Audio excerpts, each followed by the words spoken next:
런하 반갑습니다.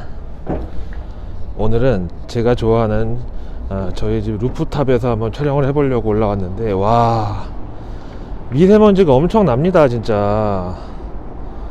이거 무슨 옛날 그 런던 포그, 런던 살인 그 스모그 사태 때 있었던 막 정말 그런 급인데요. 제가 좋아하는 저 63빌딩 쪽을 보니까 아예 안 보입니다. 아이고, 이 미세먼지가 과연 우리나라 공장하고 5년 이상 된 디젤 차량에서 나온 배기가스 때문에 이렇다고 생각이 드시나요? 저 멀리 여의도 현대백화점도 정말 뿌옇게 보이네요. 아이고, 알겠습니다. 일단 그래도 이번 주 한 주 고생하셨는데, 하도 지금 시장이 변동성도 크고 재미도 없어가지고 지치고 그런 분들한테 과연 지난해 동학개미 분들이 함께 만들어 온 지금 국내 증시 코스피 3000포인트의 이 시대가 이대로 과연 물이 빠지는 것인가, 또 그렇지 않고 다시 반등을 할지, 아니면 이대로 횡보하다가 그냥 약세장으로 빠질지 언제 알 수 있을까, 여기에 대해서 오늘 한번 말씀을 드려보려고 합니다. 자, 이렇게 저희 집 옥상에 올라와서 옥탑방 영상을 찍게 됐습니다. 앞에 말씀드린 대로 약세장이 오려면 진짜 어떤 신호가 있는지 세 가지만 먼저 알아볼게요. 조금 전망이 뿌옇고 답답할 수 있지만, 어떻게 보면 또 이게 우리 현재 금융시장 또 주식시장 전망하고도 비슷하고, 또 우리 동학개미분들 투자 심리도 이렇게 좀 뿌옇고 막막하지 않을까 생각이 들어서 오히려 오늘 나를 잘 잡은 건가, 이런 샤머니즘적인 생각도 하게 되는데요. 일단 약세장 신호에 세 가지가 있습니다. 첫 번째는 이제 유가의 이상 급등. 보통 시장이 약세장에 진입하기 전에 유가가 이상 급등하는 현상이 있었다고 그래요. 그러고 보니까 지난 그 2008년도 서브프라임 사태 때도 실물 경제 뭐 추락한다 경고등이 막 울리는데, 그때 유가가 $100 넘어갔거든요, 배럴당. 또 그러고 보니까 70년대 오일 쇼크 때도 마찬가지였습니다. 그러니까 어떻게 보면 그 상품 가격하고 주가가 역의 관계로 움직일 때, 원래는 유가나 상품 같은 거는 다 경기 민감 자산이기 때문에 주가하고 정의 관계로 움직여야 되는데, 이게 역의 관계로 거꾸로 움직일 때는 인플레이션이 문제가 됩니다. 하지만 최근에 이제 유가 상승은 뭐 수에즈 운하의 어떤 그 컨테이너선이 엎어지면서 진짜 길막 끝판왕이라고 하죠. 수에즈 운하를 그냥 아예 막아버렸어요. 이 배가 길이가 500m가 그런데 진짜 완전 길막 때문에 일시적으로 유가가 급등했었는데, 요거 약간 해프닝, 어떤 이벤트성이었고, 그 다음에 또 최근 유가 상승은 우리는 지금 현재 기간 조정에 들어갔지만 뉴욕 증시는 계속 사상 최고치 행진이 나오다 보니까 여기에 동조화가 돼 있다. 그래서 이런 면에서는 유가의 일시적 그 상승이 지금 약세장 시그널로 보기는 좀 힘들다, 이렇게 생각하고요. 그 다음에 이제 약세장 신호탄으로 두 번째가 시중금리가 성장률을 앞서 나갈 때입니다. 이 또 다른 약세장은 실질금리가 실질 성장률을 넘어갈 때 나타났다고 그러는데, 이제 금리가 올라가면은 사실 경제 성장에 좀 부담이 될 때도 있지만은, 그래도 성장 추세만 유지가 잘 된다 그러면은 저물가를 유지하는 또 효과가 있어서 오히려 괜찮습니다. 우리 왜 80년대 우리 부모님들이 한참 막 내 집 마련하고 경제활동 하실 때, 그때 은행 금리가 연리 15%였어요. 지금 생각하면 진짜 상상할 수 없는 금리인데, 하여튼 그땐 그랬습니다. 그렇다고 해서 인플레이션이나 버블 같은 이런 뭐 부차적 요인 때문에 시중금리가 올라갔던 게 아니라, 그때는 성장이 좋았기 때문에 그렇다. 그러면 반대로 지금 시점에서는 자산 버블이나 아니면 뭐 시중의 과도한 유동성 때문에 인플레이션이 발생해가지고 이것 때문에 시중금리가 어쩔 수 없이 꾸역꾸역 올라간다면은, 이 또 시중금리가 올라가서 성장률까지 추월하는 지경이 된다. 이러면 이제 약세장이 시작될 공산이 크다고 보는 거죠. 그 다음에는 역시 미국의 기준금리, 이 연준이 통화 완화에서 긴축으로 돌아서는, 그러니까 금리를 올리는 것도 아니고 올리기도 전에 금리를 올리려고 막 사전 준비를 하는 그런 과정에서 글로벌 증시는 약세장이 나타났습니다. 그런 연준의 기준금리를 결정하는 게 바로 미국의 인플레이션인데, 최근 연준의 라엘 브레이너드 이사가 한 발언이 미국은 물론이고 이제 전 세계 금융시장에서 화두가 되고 있어요. 사실 이 연준 이사라는 자리는 연준 의장까지 포함해가지고 딱 7명밖에 없는 자리입니다. 어떻게 보면 뭐 12개 지역 여는 총재보다도 사실상 의사결정권이 더 센 그런 자리인데, 여기다가 이제 라엘 브레이너드 뭐 한때 연준 의장은 물론이고 재무장관 후보로까지 하마평이 났었던 그야말로 진짜 A급의 어떤 연준 인사입니다. 근데 이런 분이 당장 이제 4월 달에, 이제 내일 모레면 4월 달인데 미국의 인플레이션이 갑자기 2%를 넘을 수 있다고. 연준의 통화 완화냐 긴축이냐 기준선이 2%인데 이거를 4월 달에 갑자기 넘어갈 수 있다고 사실상 경고의 목소리를 낸 건데요. 그 브레이너드 이사는 지금 이제 미국의 경우는 백신 접종이 확대가 되는 상황에서 바이든 정부 부양책으로 또 경제 활동까지 재활성화가 되면은 이런 펜트업 디맨드라고 하죠. 억눌린 수요가 한 번에 몰리면서 병목 현상이 발생할 거다. 바로 이 시기에 미국의 인플레이션이 일시적으로 상승 압력이 급등하면서 2%를 넘길 수 있다. 이런 근거입니다. 우리나라의 경우에는 뭐 최근에 대파값 오르고 신선식품 물가 올랐다고 하지만 중기 관점에서 봤을 때는 벌써 2년 연속의 0%대 인플레이션이거든요. 근데 미국이 2%를 당장 4월 달에 넘어갈 수 있다.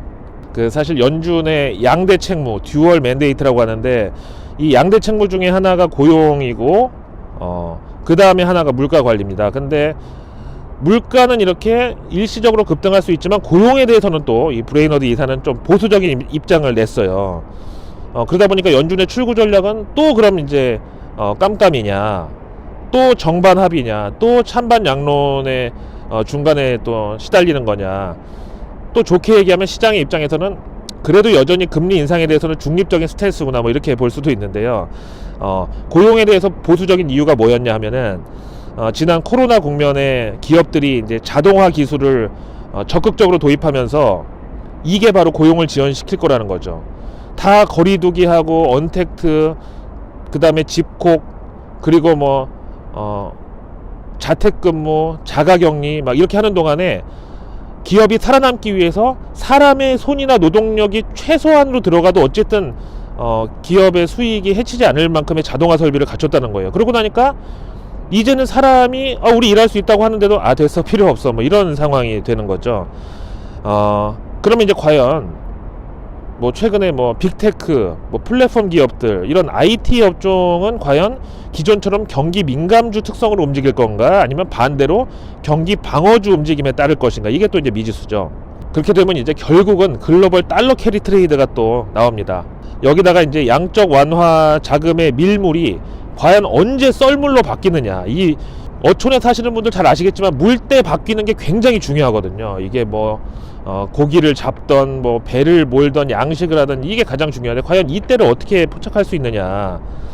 이거를 전적으로 관장하는 거는 미국의 경제 회복세인데 결국은 앞에서 보신 대로 고용도 기업들의 자동화 경쟁력이 높아지면서 지금 고용 회복세가 더뎌질 수 있다고 얘기를 했잖아요. 그래서 결국은 이 모든 글로벌 트레이드, 그 다음에 유동성의 밀물 썰물을 다 관장하는 그 미국 고용이, 그 고용 단계에서도 맨 밑단에 있는 서비스 업종 중심 그 저임금 일자리가 살아나야만 미국 고용 회복이 본격화될 것이고, 그래야만 연준이 출구 전략을 눈길이라도 줄 수 있다.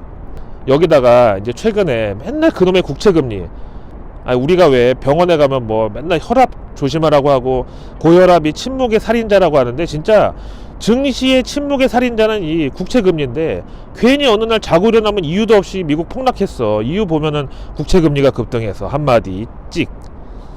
최근에 이제 미국 국채금리 뭐 올랐다 내렸다, 이게 월가에서부터 한국 증시까지 막 널뛰게 하고 있는 거는 뭐 다 아시겠지만, 이런 미국 경제 펀더멘털 회복 전망이 복잡한 방정식으로 막 엮여 있다 이거예요.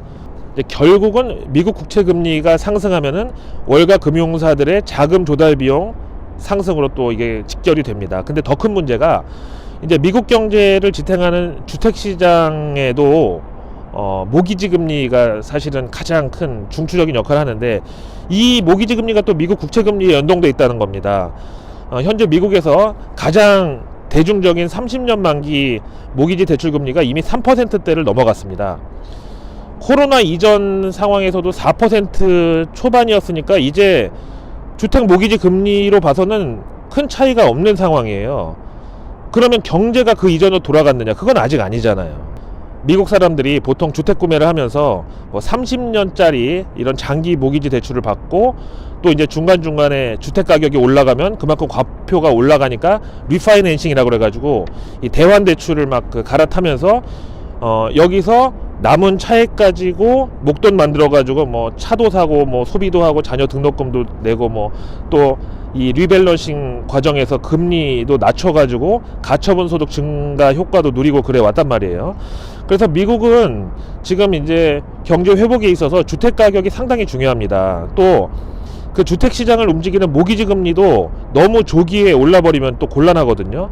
사실 뭐 우리나라의 경우는 코로나 국면에서 그 시중에 풀린 유동성이 워낙에 많았고 또 이 저금리를 기회로 해가지고 부동산 수요가 급증하면서 가격이 많이 올라갔지만 미국의 경우는 그렇지 않았습니다. 여기다가 우리나라 지난 코로나 국면에서 부동산 가격 급등했던 거는 뭐 정부 정책의 실책도 있었지만 사실 우리나라에만 있는 제도가 또 이 전세 제도인데 이게 일단 내가 살고 있지만 내 집은 아닌데 그렇다고 또 월세라고 보기에는 또 좀 안정적이고 한데 이게 뭐 코로나 돼가지고 이제 집에 격리하고 진짜 집이 어떤 생명 지켜주는 역할과도 같은 그 중요한 정말 역할을 하는데 이게 뭐 전세 가지고 또 분쟁 있고 이럴 때마다 막 국가에서 끼어들고 이러다 보니까 야 지금 코로나 때문에 지금 막 밖에는 막 다 사람들 죽어나가는데 내 집이라도 있어야 된다. 집 한 채는 진짜 있어야 되겠구나. 이거 만약에 내 집 아니라고 해서 집주인한테 쫓겨나면 내 가족들의 생명도 위협받을 수 있겠다. 이러면서 이제 갑자기 공포심 때문에 주택 수요가 몰린 것도 있거든요. 일단 뭐 지금 현재 시중에 유동성이 많이 돌고 있는 건 전 세계적으로 공통적인데 미국의 경우도 지난 4분기에 가계의 순자산이 130조 달러 찍혀가지고 전년 동기 대비해서 그러니까 코로나 발발 전보다 10% 넘게 증가했습니다. 물론 이제 대부분 주식하고 부동산 가격 상승이 여기에 기여를 했는데 그렇다고 또 이제 미국의 경제 구조는요. 먼저 소비 여력이 높아지고 실제 구매하고 소비가 일어나야 이제 GDP 성장률이 여기에 반응을 하는 구조거든요. 그러면은 과연 그 돈이 다 어디로 갔느냐 하면은 바로 저축입니다. 저축률이 지난 1월 기준으로 20.5%.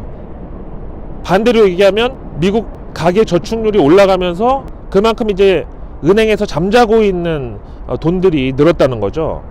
저축률 20.5%가 감이 안 오실 수도 있는데 이거 미국에서 상당히 높은 겁니다. 미국의 평균 저축률이 5%대였어요.